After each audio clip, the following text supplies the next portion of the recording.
tayo. Ang bilis ah. Akala ko hindi pa tayo move on eh. Napilit din. Napilit ko din. Nasasaktan lang talaga ako, Hindi, boss. totoo. Kung ayaw mo pang mag-move on, bibira pa ako. Huwag na. Kasi sa totoo lang, Mima, mahirap ipagtanggol si Martin. Kita mo naman, sabi ni Boying, nakahanda na Yang kanyulo. yung demanda. Di ba? Nakahanda na eh. Ano masasabi mo, Nyulo? Ang masasabi ko lang, impeachment na! Impeachment! Sana. Impeachment pa, di ba? At yan niya, kanina, tumahimik ka na kasi. Meron akong hinihintay. Kasi napansin ko, nung binanatan ni Toby, si Martin Romualdez, Impeachment na. parang ang daming namutakti kay Toby. Ngayon ang inaantay ko, yung balat naman kay Boying Remulle. Dapat ipagtanggol ng manananggol ni Martin. At dapat durugin si Boying. Simulan ko na. Makinig ka. Ito hindi ko naman, wala Hindi ako yung disclaimer. Ba't nahirapan Wait lang. Hindi ako tagapagtanggol ni House Speaker Martin Romualdez. No. Pero sa totoo lang, kung usapan, wait lang, makinig kayo, kung usapan lang din dito kay Boying Remulla, ang daming, syempre, kailangan nating magpasikat. Di ba? Kailangan nating magpabango. Syempre, para mapatunayan na magaling ka, kailangan mo muna ipakulong si Chis Escudero at Martin Romualdez. Dahil malaking achievement yan. Kung totoo man na may kasalanan. Ito, tuturuan ko na kayo para may pangdepensa kayo. Paano? Ganito turuan ko kayo. Kasi normal lang naman na may mga nakakasuhan sa pagpasok sa politika. Kita mo naman, nandiyan si Jinggoy, si Bong Revilla, Chis Escudero, si Villanueva, marami pang iba. Makinigan Nyulo. So kailangan kasi, ang dapat na depensa dyan, bakit si Martin at saka si Chis Escudero lang? Tama. Dapat kapag ka nag-imbestiga, lahatan. At huwag kakalimutan na dapat tutukan din yung impeachment ni Sara Duterte na nakakalimutan na. Alam mo, Boss Mike, Dapat gano'n ang atake. alam mo, Boss Mike, ngayon ko lang napagtanto na hindi ka talaga DDS. Ito wag na wag ninyong aatakihin si Boying Remulla, payo ko lang. Kasi baka lalong pag-initan si Martin Romualdez. Tama mali? Tama. Bakit nyo atakihin? Okay lang atakihin si Toby. Wag si Boying. Baka mamaya lalong idiin. Yari si Martin. Eto yon. May mga may mga nagpapaliwanag na sasagot naman. Okay yon. Tama yon na dapat harapin ni Ninong Martin yung mga iaakusa sa kanya. Tama yun. Kasi sabi naman ng mga manananggol, handa naman, di ba? Cooperation. Ako tama yan, Boss Mike. Kasi para sa akin, this is the moment. Ito rin pa tayong pagkakataon para kung malinis at malinis na. Pero, Sir Boying Remulla, idol ka namin. Pero, kasi po, nasimulan na rin po itong impeachment. Di ba? Nasimulan na po natin itong impeachment. Actually, nauna pa itong impeachment kaya sa flood control. May bonus ka sa akin. Di ba? Nauna pa itong impeachment kaya sa flood control. Kaya kailangan po, if ever, lahat po talaga ng trabaho ng ombudsman, ibuhos natin. Magaling ka na talaga. Huwag na nating i-divide pa na. Ito, Escudero, Romualdez, tapos itong impeachment, si-set aside. Sabay-sabay na po natin. So, kasi, lahat na apektado Taong bayan po kami. Kami po lahat apektado nakuha ni Nyulo yung ibig ko sabihin. Tama po yun. Ito naman ang susunod na tanong ko. Sana masagot ninyo. Sumagot ka. Sana masagot ninyo. Si Kung may sasagot. Kung handa si Ninong Martin Romualdez na sagutin lahat yung mga akusasyon sa kanya, laban sa kanya, ang tanong ko, handa ba siyang makulong habang sinasagot niya yung mga yan? Kasi plunder, no? Oo, plunder, walang bail yan. Pinakamababa na kulong yan, 40 years. 40 years na makukulong. Ilang taon na si Ninong Martin? 60 plus na. Malamang, baka doon na yan. Doon na yan aabutan. Ako, Boss Mike, impeach Sara now. Hindi, ako para sa akin kasi, Si Balikat ka naman. Sige pa. medyo malayo pa sa isip ko yung, yung Kulong. makukulong. Kasi, napakarami dyan ng may mas obvious yung mga ebidensya, mga corroborative May bonus ka. statements. Kagaya po ni kay Chis Escudero, 'di ba, si Maynard Ngu, Yeah. ganyan, kaya si Bernardo. Yeah. 'Di ba? Ito malinaw talaga yung kaso nito eh. Tapos ito naman si Joel Villanueva, ganyan Wow. din, kay Henry Alcantara, 'di ba? May mga corroborative. Kay Martin Romualdez, meron po kasing Orly Guteza, may Zaldico. Kaso wala naman silang mismong affidavit na talagang nakanotaryo. So, ang labo pa ng ng kaso. Pero tingin ko lang kaya sinabi yan ni Boying Remulla.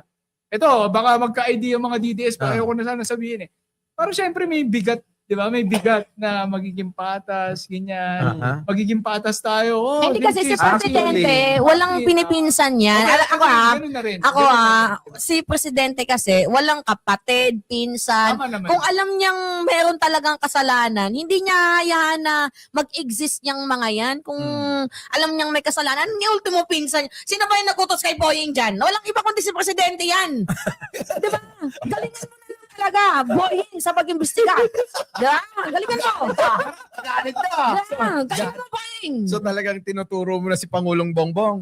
Kasi ganito, wala naman talaga eh. Alam, si Presidente talagang may utos niyan. Abogado kasi mga yan eh. Bago magsalita yung mga yan, alam naman nila May na basta-basta na yung Presidente, pustata. may sila, may mga, di ba, may pang PR na mga salita, may pang ganito. Oo. Kesa sa iba sila kung ibang pangalan pa binanggit nila, di ba? Parang Hindi kasi nakakasira kasi sa pangalan ni Oo, sabihin. ni Presidente daw itong si former Speaker Martin Romualdez. So dahil nakakasira daw itong si former Speaker Martin Romualdez, wala namang sinisino si Presidente. Kung nakakasira, imbestigahan. Di ba ganun, Boss Mike?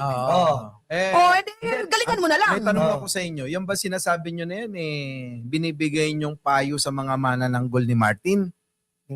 Ako wala akong Binibigay nyo sa binibigay na kanila? payo. O advice nyo ba sa kanila? Ako wala akong pinapayo. Ako dito, pro-people ako. I'm not into money. Wala akong- Pro-Pilipino ka, pro-Pilipino. Pro-Pilipino ako. Wala kang pakialam. Bahala sila, kasalanan nila yan. Nagdanakaw sila sa kaban ng bayan, kasalanan nila yan. Hindi mo Boss man Mike, lang. ba't pa yung tawa mo? Parang iba yung tawa mo na... kasi sabi niya, hindi daw niya pinapayo. Hindi ko pinapayo. Hindi ko nga alam kung sino mga vloggers ni Martin Romualdez kung meron man. At saka hindi na paano niya ipagtatanggol si former Speaker Martin Romualdez? Sige nga.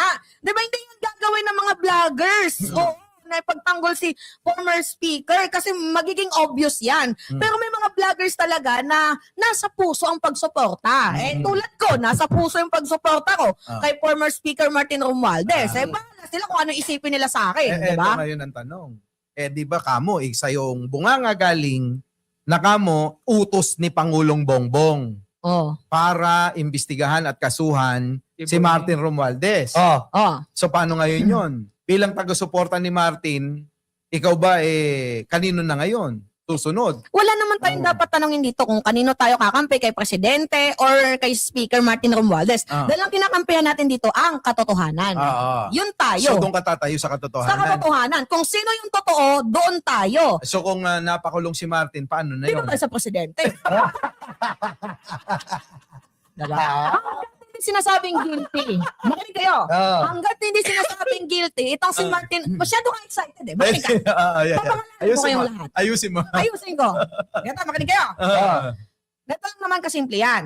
Walang iba talaga nagutos dyan, kundi si Presidente. Oo. Yun ang pagkakawari mo. Oo, yan yung pagkakawari ko. Tapos, in-implement lang yan ni Boying Remulla. Sino ba naman mag-implement yan? Alangan si Torre. Ngayon, kung may pagkakasama man itong si Chis Escudero at si Martin Romualdez, galingan na lang nila sa pagsagot para nang hindi sila makulong ng habang buhay. Pero bilang taga-suporta ni former Speaker Martin Romualdez, di niya ako kailangan bayaran para ipagtanggol ko siya. Dahil kung alam ko naman na totoo or baka naman tinatrabaho lang talaga siya ng ibang may galit sa kanya, edi kaya din namang lagpasan yan. Pero ako, hindi niya ako kailangan bayaran para suportahan siya. Talaga, puputulin kita dyan. So ibig mo sabihin, sabi mo, baka tinatrabaho ng may galit sa kanya. Ang sabi mo kanina uli, si Pangulo ang nag-utos para kasuhan si Martin. So ibig ba sabihin, tinatrabaho siya ni Pangulo? Hindi, wala akong sinabing ganon. Kasi Ay, ang kasi ating, yun ang ating presidente, ini-implement niya lang kung ano yung dapat. Pero syempre, di ba, baka may mga bumubulong dyan. Oy, si So para Martin, sinasabi mo, uto-uto si may- Pangulo, Hindi, nabubulungan. syempre, di ba, yan yung ano yan yung mga DDS, di ba? Hindi, pakinig ka. Yan yung mga, yung mga isip ng mga DDS. Yung si Martin yung, yung nagpadala kay Digong sa Dahig the Netherlands. So parang may mga bulong-bulungan na ganon. So parang alis na yung bulong-bulungan na yan, ginawa lang ni Presidente ang tama. Kung ako naman eto sagot ko dyan. O, Alam sige. nyo, huwag kayong basta-basta magalit kay Martin. Kasi hindi lang naman siya yung inaakusahan. Tama. Ang sabi ni Boying, si Chis Escudero, si former Speaker Martin Romualdez, at may ate, marami pang iba. Tama. Kasama dyan yung mga kongresista daw. Kaya nga nabanggit ni Boying yan na ngayong tag-init, lalong iinit. Ayun lang Ombudsman wag na sana po tayo magbanggit ng mga ngayon tag-init, lalong iinit. Kasi doon rin po nagkakaroon ng idea yung mga DDS na parang nangangako na naman po tayo. Oo, kagaya ng ginawa nung December, di ba? Maganda gawin na lang po natin, biglain na lang po natin katulad ng ginawa kay Digong, binigla sa Netherlands. At kung ako kay Mima, kakanta na lang po ako ng Que sera? Boying. Sera? Boying Remulla, makinig ka. Kung nagpapasikat ka, dapat ginalingan mo na. Nung December pa. Tama. Ano nangyari nung December? Oo. Sabi, may makukulong daw. May nakulong ba sa ICI? Wala. Diba? Boy, kung magpapasikat ka, galingan mo. Yan. Yan yung pinaka number 1 advice ko sa'yo. Hindi yung ginagawa mo is parang Bida-bida ka. Huwag kang bida-bida. Bida-bida. Hindi masama yung bida-bida. Pero hindi natin tinitira si Ombudsman. Oo. Dahil tayo nagtitiwala kay Ombudsman, sana lang po yung sinabi nyo, kasi sinusundan po Nangyayari natin ka mo. Diba? Sinusundan natin yung salita ng Ombudsman natin eh. Tayo rin po ang sumuporta dyan. Ombudsman, hindi po namin kayo binabanatan dito. Ang sinasabi lang, Napaka-defensive mo na hindi mo binabanatan eh. Hindi ba banat yung sinasabi mo na dati Hindi, nagsalita ka na tapos di naman nangyari. Ayan ang, nakikita kong puntos nila eh. Okay. Inaasar tayo ng mga kabilang kampo na, anong petsa na? Pasko dati ngayon, Pasko ng pagkabuhay na. Ganun mga banat nila ngayon eh. Ngayon, tag-init. Lalong ano ba yan eh? Di ba? Boy, mag-resign ka na. Didepensahan ko ulit si Martin. Si Ninong Martin. Oo. Sasabihin ko, ganito. Huwag na. Ito, sasabihin ko ganito si Boying, puro salita lang naman yun eh. Tama. Ang dami ng mga sinabi niya na hindi nagkatotoo eh. Di ba? Boying, ano ba talaga? Paano pa namin paniniwalaan yung mga sinasabi mo? Ilang beses ka nang pumalpak eh. So yung sinasabi nila na Diba? imbestigahan daw si Martin Romualdez, palpak na naman yan si Boying. Pustahan tayo madala. Kaya nakakaduda at nakakadala na kung totoo ba yung sinasabi niya. Boying, mag-resign ka na. Diba? Resign ka na, Boying. Masama yan, Boying. Yung gagawa ng inventong-bento. Yung pasikat-pasikat. Ito si Boying. Last. Kasi may Remulla din kasi na isa eh. Pasikat din eh. Para ito sa isang Remulla na pasikat din. Hoy, atupagin mo muna si Atong Atupagin mo muna yung mga Roque. si Bandag, si Roque. Bago mo atupagin si Speaker din. Kasi ano din yan. Marinig ka sa akin. At ito naman sa matandang Remulla. Mag-resign ka na. Nung December ka pa nagsabi-sabi na may makukulong. May nakulong ba? Ganito ka mo. Relax. Sigulitat ka naman. May sabihin niya tayo, tol. Minsan may nakapapansin lang rin ako. Minsan give credit when When the credit is due. Diba mansin mo nung nagsalita si Remulla. Ito ko lang to. Nagsalita si Remulla, meron ng warrant of arrest si Bato. Nagtago si Bato, di ba? Pero wala namang nakakaalam kung meron na talaga. Oo, nahuli pa. Kundi ang ibig sabihin dito, meron siyang mga taktika rin sa pagsasalita. Alam mo, Boy, ito meron. Hindi siya si Boying.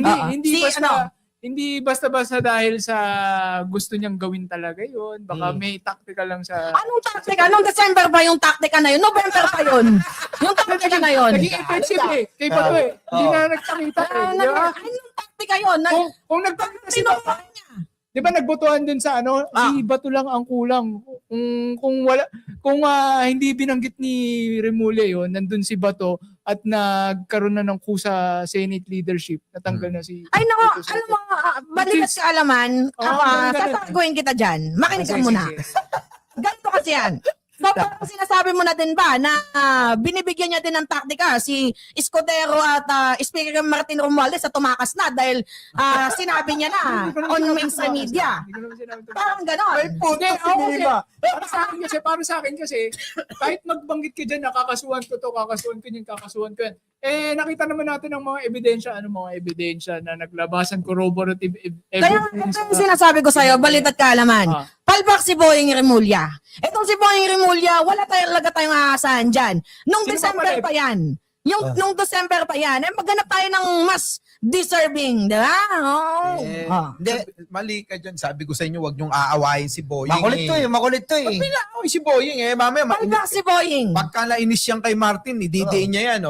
Ikaw may kasalanan. Subukan mo lang, Boying. Subukan mo lang. Hindi kasi ganito rin. Ganito lang yan, Mime.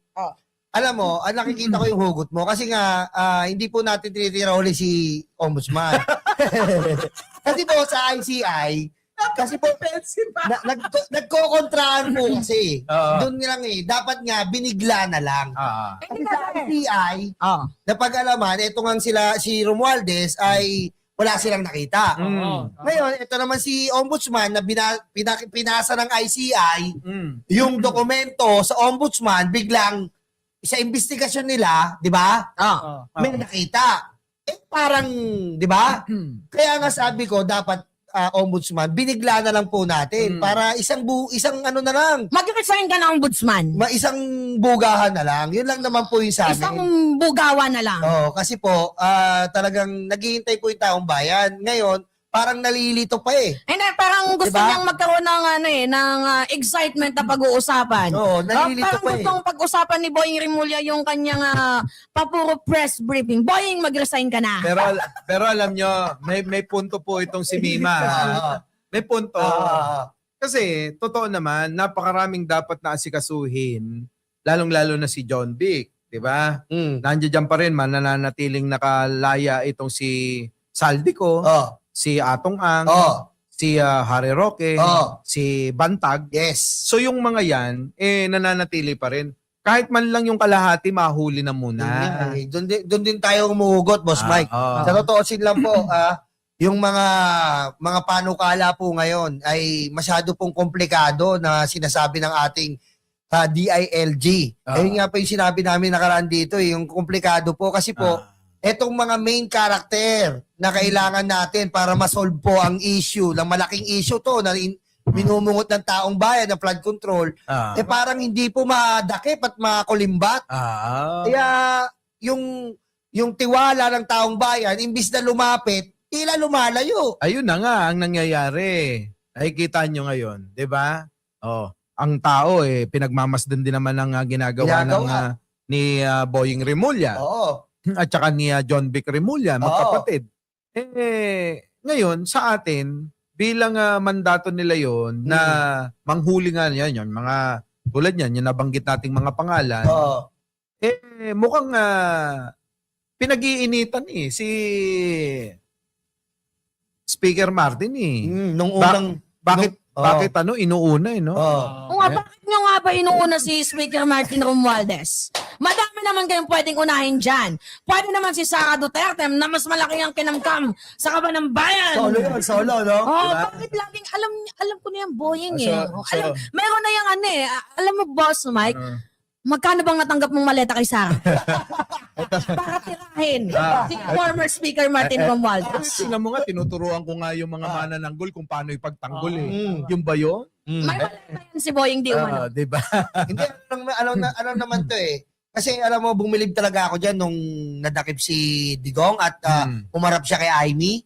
Diba? Binira nilang magkapatid si Aimee. Mga namatayan po ito. Diba? Mga may pamilya pong nasawi ito. Bumibilib ka pala kay Boying? Dati bumibilib ako eh. Hindi pa sa ombudsman noon, siya. Ngayon, medyo napanghihinaan po talaga ako ng loob. Hindi ka na bumibilib sa kanya. Ibig sabihin. 50-50 na ako. Hindi, wag ka nang bumilib sa kanya. Mag-resign na siya. Bakit ka tumatawa? Hindi naman ako natatawa lang ako kasi nanginginayang ako sa panahon, oras. Oo. May nasasayang. Oo. Pero last year pa po to, pero mo, magkakalahati na naman tayo ng taon, wala pa rin po. Tapos si Martin na naman yung trip ninyo. Ang lalakas talaga ng tama ninyo. Hindi nakukuha ko yung hugot ni Mima kasi nga po, parang pag wala nang maibang maibuga, ipapasok na naman yung Romualdez eh. Oo, bakit Parang na lang ganun laging eh. si Martin? Bakit Parang ang, laging Romualdez yung bakit ang init nyo kay Martin Romualdez? Bakit pa laging si Martin lang si Martin? Hindi, kung saan ako yung impact na ginagawa nila, Romualdez tsaka Escudero, hindi, laging ibabaw. Romualdez. Yung Escudero, wala, pa easy-easy. Isa lang ibig Nasa sabihin ilalim lang, Nasa ano? ilalim lang. Isa- Optional ba? Optional. Oo, isa lang ibig sabihin yan. Magkano ka ba? May maleta ba di umano? Si Ombudsman may maleta ba? Di ba? Magkano ba yan? Yung mga ganyang salita. Eh, di ba yan yung paratang nung 18 Marines? Oh. Pati daw si Boying Remulla ay nagkakaroon. Nako. Nako po, kaya wala na kami bilib sa'yo. Yari ka, Boying. Yari ka po. Yari ka. Pero alam nyo, sa totoo lang, si Mima, nagigets ko naman yung ano niya eh. Hugot. Niya eh. Siyempre nga naman, napakaraming dapat unahin dyan. Di ba? Napakaraming dapat unahin eh. Tama. Na pwedeng tutukan. At napakarami din dapat na pag-usapan dahil nga itong nangyayaring krisis. Oo, tama. Diba? Kawawa naman si speaker. Oo. Minsan, tignan din natin yung isang banda. Tama. Oo. Tignan din natin isang banda. Hindi lang yung lagi tayong nakikisimpat tsaka speaker. Oo. Baka naman may kasalanan talaga. Oo. Kung may kasalanan Diba? po, Baka may so kasalanan be it. talaga. Kung may Oo, kasalanan, may so kasalanan be talaga. it. Pero sana po, kung may kasalanan, Mm. Noon pa. oo, noon pa, tsaka ang daming detalye na hindi po nagmamatch eh. Tama ka sa mulo. Example, si Oh. Diskaya. Oh. Sabi, pinipilit nila si Diskaya yung bumili ng property Oo. ng Forbes. Oo, yun, isa pa yun. Ito na. Ito ang tanong ko. Ni isang picture walang naipakita magkasama. Di ako Oh. kaibigan mo. Oh. Magkatanong kayo kahit isang picture eh. Diba? Papapilin mo ng property, walang picture na magkasama. Di ba? Si Ping Lacson nga, may picture kay Diskaya. Oo, Hindi diba? pa kaibigan Oo, yun. hindi pa. Eh, Yun po ito, walang, sinasabi nila na dikit, pero Oo. So, sa madaling sabi, kinakawawa talaga nila si Martin Romualdez. kasi pag parang na-build up na ng company Sara na Oo. Romualdez. Diba yung mga Kaya lakas ng trip mo, Boying. Oo. Kasi parang parang kumbaga sa inuman, laging pulutan. Alam mo yun? Sikat eh. Pulutan eh. Yeah. Ayun ang talagang may mga tropa ka na may mga Okay, tropa kaya ka. kupal ka, Boying, di umano. kaya hindi, kumbaga, hindi nila mapag-usapan yung sarili nila. Oo. Kasi, di ba yung isa nga sa inuman yung sinasabi mo, Oo. di ba? Hindi nila mapag-usapan yung Oo. sarili nila sa inuman Oo. kasi hindi magte-trending. Di ba? Kaya pag walang pag-usapan bisa. nila yung sikat, di ba? Oo. Yung talagang trending kapag binanggit. Yan. Kaya yun po kaya Yun lang. yun po ang sentimiento lang po Yan po ang nakikita nyo Pagsalitain natin Tapos na kayo. ang isa kay Romualdez. Hindi. Kamusta kayo? Hindi, sandali lang, Boss Mike. Ito yan po nakikita nyo ang sentimiento. Mm. Yan po ang sentimiento namin. Iba-iba man ang sentimiento Oo. namin. Ganyan po kasi talaga ang totoong usapan. Hindi Oo. yung takipan. Oh, Diba? Maka Romualdez, siya Maka Romualdez. Ako din. Siya lang yung hindi. Balat Ako na, sa ako buhay na. niya. Ano naman paninira mo kay Martin Romualdez? Hindi ako naninira. Real talk lang ako. Wala, 300K ka daw. Ganito yon. Malay naman natin si Boying Remulla, si Ombudsman, makabawi na. Oo. Na maging totoo na yung mga sinasabi niya. Baka dito na makabawi, bigyan na natin ng pagkakataon. Kapag nahuli niya si Martin Romualdez. Yun, hindi nakabawi na siya.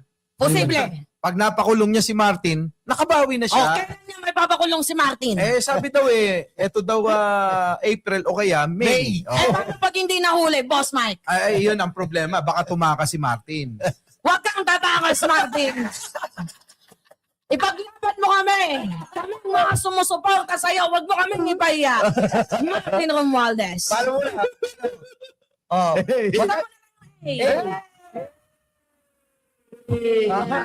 Ate, ikaw na. Okay, dumako naman po tayo. Kay Sara. Hindi Sara pa tayo tapos, impeachment. Ito Nga po, yung pinakaabangan natin na ito lang po, oras pa lang po ang lumilipas. Kinasuhan na naman po ang presong si Ramil Madriaga ng asawa ni Sara Duterte. Grabe. Yung nagngangalang Manscarpio. Scorpio, anong masasabi niyo dyan? Di ba yung Manscarpio nababanggit sa mga hearing? Oo. na di umano Oo. ay sangkot daw Oo. sa sa mga pag-aangkat, Oo. pag-aangkat ng mga illegal na droga. Oo. At kasama nga daw, di umano, Oo. si Pulong. Oo. Yan yun, Eh, Sige, tuloy. Balitaan ka naman. Si pare. Jimmy Guban yan nabanggit sa kanya Oo. di ba? Jimmy Guban. Oo. Tapos nakakulong ngayon yun. Sana nga, ano rin yun maging, kumbaga witness din yun sa mga pagdinig kasi mukhang marami rin State silang... witness. Oo. Mamatay na ang mga magnanakaw! Mamatay na kayong lahat! Yan yung wish ko ngayong birthday ko, yung mga magnanakaw! Mamatay na kayong lahat! Sino mauna? Madami! Paano kapag napatunayan si Martin? Okay lang sa'yo? Sagot! Tumilikod yung Paano pag napatunayan nga na si Martin magnanakaw, okay lang sa'yo mamatay? Bigyan ng second chance!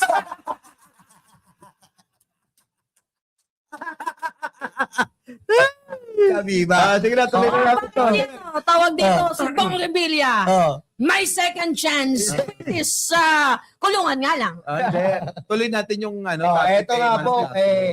alam nyo, hindi natin maintindihan po ng isang person the private liberty ay kinasuhan na naman po ng halos pang-4 na po yan. Yeah. Hindi natin alam bakit po ba ganon? Ano po ba ang tinatago nito ni Ramil Madriaga at tila gusto nilang busalan ng bibig? Ikaw, kabalita at kaalaman. Diba isipin mo nakakulong na si Oo. Ramil Madriaga, tinagtad pa nila ng kaso.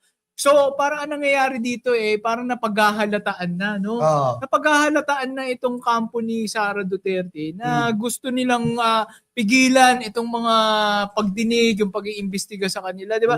Alam mo, nagsimula pa yan dati pa yung sa COA, nung pinapasubmit pa lang ng Congress yung mga sa COA, yung mga pinasa ng mga dokumento. Ito nga, yung mga naglabasan ng pangalan, Mary Grace Piatos. Nung una po na hindi yan na ilalabas, pinigilan din po yan ng kampo nila Sara. So, mapapansin mo na parang umaamin na itong kampo ni Sara na merong mga madidiskubring anomalya Oo. sa pagtestimonya ni Ramil Madriaga, Tama. sa paglabas nitong mga dokumentong sinampina. Kasi po pinipigilan nila napaghahalataan na nila. Di ba? Tama. Di ba? Tama.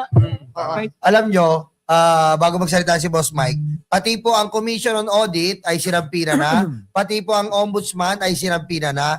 Kumbaga makikita na po natin dito ang mga disallowance at sinasabi nilang wala daw ninakaw si Sara pero abot-abot po ang disallowance na halos tama rin si Balita at Kalaman na pinipigilan po nila sa pamamagitan po ng letter ni Sara through Solaika Oo, na na-expose dati, po yan na wag na daw magpadala pa ng mga dokumento sa House of Representatives. Ganun po binabastos ni Sara ang Kasi Kongreso. yung House of Representatives, sa mga hindi nakakaalam, meron po yung tinatawag na oversight function. Yes. When we say oversight function, may kakayahan po silang isapina yung mga ahensya ng gobyerno na kailangan para makatulong Tama. sa further investigation. Which is, Tama. yan po yung ginawa ng House of Representatives. Salamat nga pala sa tulong ni former Speaker Martin Romualdez noon. Oo. Wait Sa- lang, may tanong ako. Oo. Baka pwede rin makatulong si speaker dito. Oo. So, pinahan na rin pati AMLA. Kasi yung AMLA, mga kababayan ko, mukhang pumuprotekta kay Sara. Yun nga yung Pati sinasabi. na paisapin natin ng AMLAC para malaman natin kung malinis ba siya. Ganun talaga natin kailangan malaman yan. Sino ba? Si Si Speaker din, para Speaker D? Martin Romualdez. Kailangan sa pinahan. Oo, para malaman Oo. din natin kung ano nga ba, kung malinis nga ba o hindi, para matapos na tong mga So, pagiging anti-Romualdez mo. Sinasabi ni Mima, kailangan imbestigan talaga si Martin. Imbestigahan silang lahat. Kung pwede naman, kung pwedeng lahat. Kung mabalik tayo dun sa yung sa Justice Committee. Yung Justice Committee yung nagsasampina ng Yun nga, may kakayahan sila ngayon dahil nga may pagdinig sa kanila. Ito na, sinampina na, yung SALN, si Ramil Madriaga, Bank accounts. mga pati bank account. Kailangan kasi yung AMLA doon. Ayun nga yung AMLAC, hindi pa nila sinasampina. Kasi nagagalit na si Boying Remulla, Oo, si ito. ombudsman, dahil nga parang babagal-bagal, ito ba,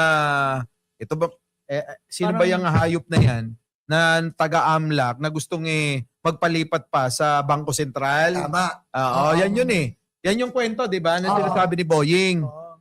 Mukhang gusto yata isuhol muna bago kilos. Kaya nga Etong ano ba yan? AMLAC, bahala. AMLAC, oh. Oo. Kayo, ano pang inihintayin yung mga hayop kayo? Tagal-tagal na yan.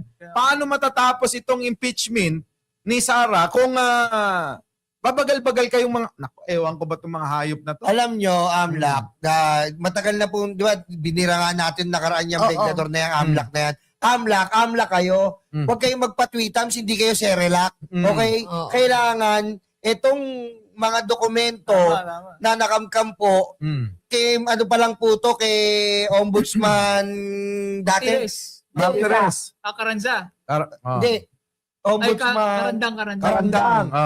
Ito pa lang nga sa natagpuan na to ni Karandang, napakadali na lang AMLAC. Meron na po kayong pattern, meron na pong info dito sa nilalaman ng bangko ng mga Duterte.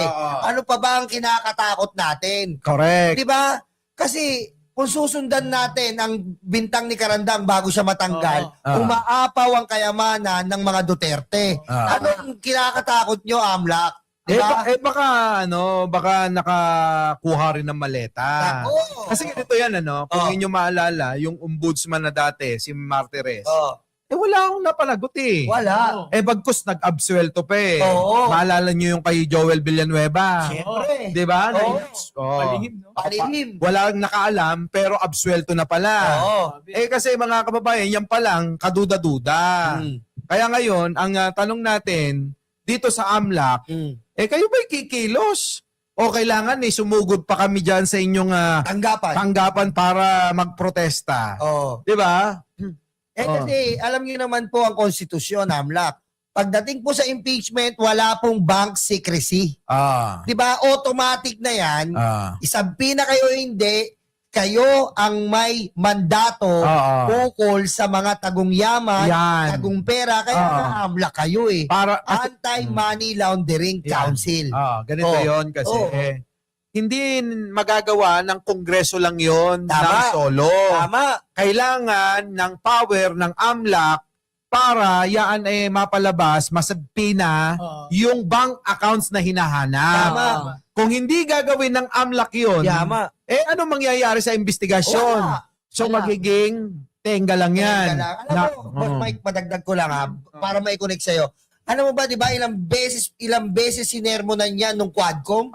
Di ba, yung naghahanap ng dokumento yung Quadcom, yung AMLAC, di ba, parang hindi sila prepared, pumunta lang sila doon. Wala silang dokumento, inutusan na sila, wala sila. Parang kung hindi mo papaluin, hindi kikilos eh. Di ba? Kailangan yata dikdikin itong hayop na to eh. Oo, yung tinatawag po natin na inisyatibo, AMLAC, inisyatibo po. Actually, yung mga dokumento na kuha ni Senator Trillanes, sa tingin naman natin, yun eh. Legit yun. Problema lang, hindi siya magamit sa korte, sa mga investigasyon. Kasi nga, parang hindi siya certified through hindi sine-certify ng AMLAC na legit document. Di ba sa korte, kapag illegal mo nakuha, kahit totoo yan, o kahit wartapping pa yan, nag-usap kayo, di ba, na umaamin siya sa ganitong krimen, kung illegal mo nakuha yung recording na yon, hindi po yun magagamit sa korte. Tama. Unless merong mag-certify yan. Tapos, yun nga, yung bank secrecy law, naka-waive. Naka-waive yan. Kumbaga, gaya nga na itong impeachment. No? Pag impeachment kasi, yan po, no, kumbaga exempted sa bank secrecy law. Kung ganyan talaga ang gagawin ng AMLAC, malamang ipa-contempt yan, Boss Mike, ni Ma'am Luistro. At ng iba't ibang mga congressman. Hindi pa naman huli ang lahat Hindi pa naman huli ang lahat para ipa-cite and contempt sila. Dahil nandito pa naman tayo sa process of investigation. Dito nga po sa ni Sara Duterte. Ano pa lang tayo, papunta pa lamang po tayo dito sa paghanap ng probable cause kung merong probable cause. Kasi magtataka ka Boss Mike yung pinakita ni Trillanes, ilang taon na pinagbibintangan, ba't di nila kinasuhan si Trillanes? Ba't kinasuhan si Ramil Madriaga? Ayun na nga. Ito yung nakakalungkot din Yung isa nakakulong na pa ba sa kanila? Itong si Ramil Madriaga, nakakulong na tapos kinasuhan ni Sara Duterte, kinasuhan ni Mans Carpio. Ito yung nakakapagtaka dito. Wait lang, Boss Mike. Ito yung nakakapagtaka dito sa punto na to. Threat ba sa inyo itong si Ramil Madriaga na kung bakit kinakasuhan ninyo, tinatakot ninyo, gusto nyong patayin dyan sa kulungan? Natatakot ba kayo na ibulgar yung mga dapat ibulgar sa inyo? Kung alam ninyo kung ako si Ramil Madriaga, lahat ng pagdating ng hearing, ikakanta ko na talaga yan eh. Total, gusto na lang din naman nila akong patayin. Well, at least, pag namatay ako, na-expose ko sila. Oo, matindi ang Boss Mike. Pero matindi. bakit nga ba natatakot, Boss Mike? Oo. Kasi nga, ganito yan eh. Oh. Halatang halatado naman. Oo. Bilang isang tayo na lang, Oo. alam mo nang nakakulong. Oo. Ito kasi, kailangan nilang kumilos. Dahil maaalanganin na nga si Sarah. Oo. Maaalanganin eh.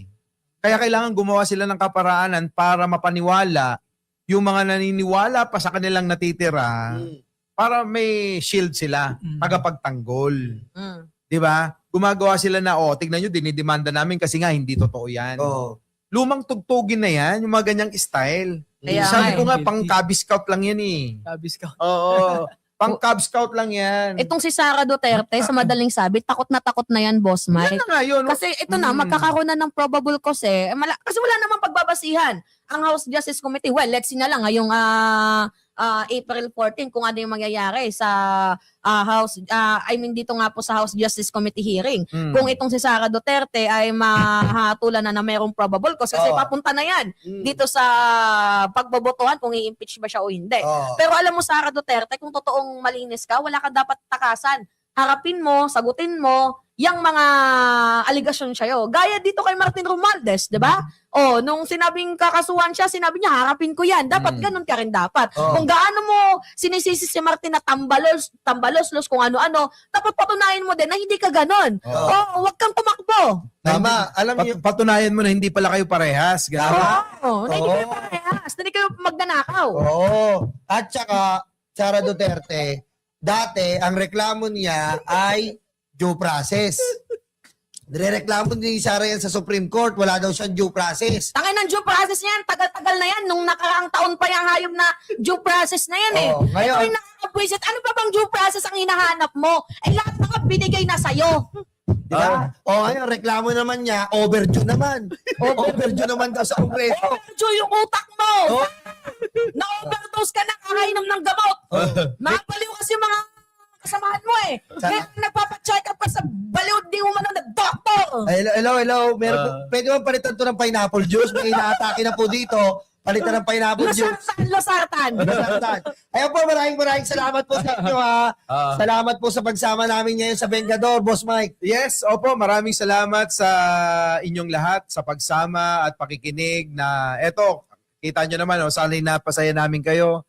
Sana'y may napulot kayo kahit papano na mga puntos para maging reference ninyo sa mga, sa pakikipagdigmaan nyo sa social media. At syempre maraming salamat po sa mga kumukuha ng mga clips ng Vengador para po i-upload nila sa kanilang mga account, i-share. Napakasikat yun na. Opo, maraming salamat po doon. Hindi po namin yung kinaka-copyright kahit na buhay nyo yan, wala kaming pakialam dyan. Opo. Kasi yun naman talaga, ang aming adikain, ipakalat yung mga mensahe, yung mga sinasabi na makakabuti, makakatulong para sa ating gobyerno. Ano yung masasabi mo, Boss Mike, sa mga basher mo? Normal lang kasi yan. Ang basher kasi, kahit anong gawin mo na mabuti, may masama pa rin magsasabi na masama ka. For the last time, sa 300K, ano masasabi mo sa issue na yan? Tapusin mo na. Kay Jesus Christ nga di ba? Oo. Napakabuti na, marami pa rin naging basher Ako pa kaya na tao lang. Kaya yung 300, ako naniniwala, nagawa-gawa lang yan nung bata ni Martin na baklang mataba. Yan lang yan. Last message mo na, high blood ka na naman. Maupay nga kulop sa iyong tanan, inilak masusugad. Sara Duterte, kung aram mo nga ikaw ay malimpyo, harapin mo lahat ng mga paratang sa'yo. Ayaw, pag dinalagaan ito nga yung problema, tanan ito mariresolbar kung magpapakatotoo ka lamang. So, dito tanang nga Bisaya ay nakasuporta sa imo. Tandaan mo yan. Anyways, may aganalisyon nyo, nagbabalik muli para sa ating panibagong video. Ngayon, dapat pala, no? Lovely Granada pala, no? Again, balita at kaalaman. Tumatawag si Romeo TV. Shoutout sa'yo. Nagpapa-shoutout. At yan, lagi nyo pong subaybayan itong Vengador. Yan, lagi nyo makikita dito sila Boss Mike, Nyolo, and si Mama Alicia. At salamat po muli sa inyong pag-anyaya, Boss Mike. Aming karangalan yun. Salamat. Masaya kami na nandito ka. At saka sa putang inanto. At saka maraming po salamat sa inyo. At gaya nga na sinabi ng mga kasama ko dito, i-grab nyo po tong video namin, ipakalat nyo ang katotohanan. Sa nagkalat po na fake news ngayon, kailangan po natin ang katotohanan. Wait. At sana magsilbi po kayong instrumento, mga kababayan namin. Wait lang, for the last breaking news pala, NBI natuntunang nasa likod na nagpakalat ng fake news tungkol sa kalusugan ng presidente. Thank you. Matapang talaga ang ating NBI director. Yan si Ombudsman.